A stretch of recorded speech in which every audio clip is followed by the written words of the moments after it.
Sufyan Ats-Tsauri pernah mengatakan, min haqqil waladi 'alal walidi an yuhsina adabah.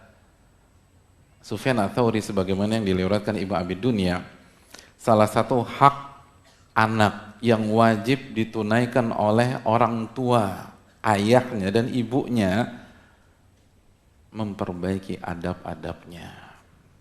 Itu hak anak. Hak anak yang wajib ditunaikan oleh orang tua. Banyak orang tua berpikir yang penting aku sudah sekolahin anakku. Nggak cukup, adabnya harus diperbaiki. Gimana cara anak itu bersikap di rumah, bagaimana anak itu bersikap di masjid, bagaimana anak itu ketika bertamu, gimana anak itu ketika sholat. Itu harus diajarin adab-adabnya. Kalau enggak, kita zalim sama anak kita. Dan kalau kita nggak ajarin, besarnya dia akan durhaka kepada kita. Dia akan durhaka kepada kita. Dan dia akan merepotkan kita pada hari kiamat. Ibnul Qayyim rahimahullah menjelaskan bahwa banyak para ulama mengatakan bahwa orang tua pada hari kiamat akan ditanya oleh Allah sebelum anaknya. Kenapa demikian?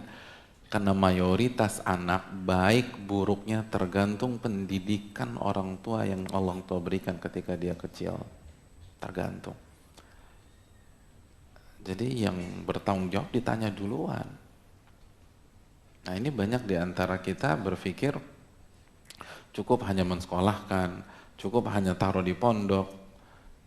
Enggak, dididik, cukup hanya dibawa ke masjid. Kalau mereka ngerti, dididik.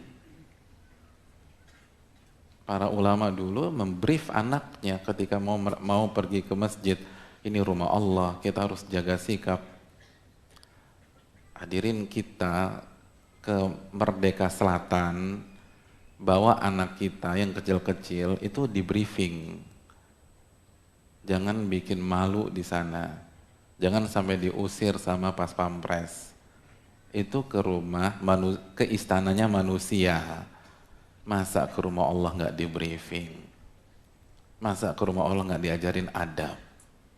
Kira-kira cocok apa enggak? Layak atau enggak? Ini hal yang harus kita camkan.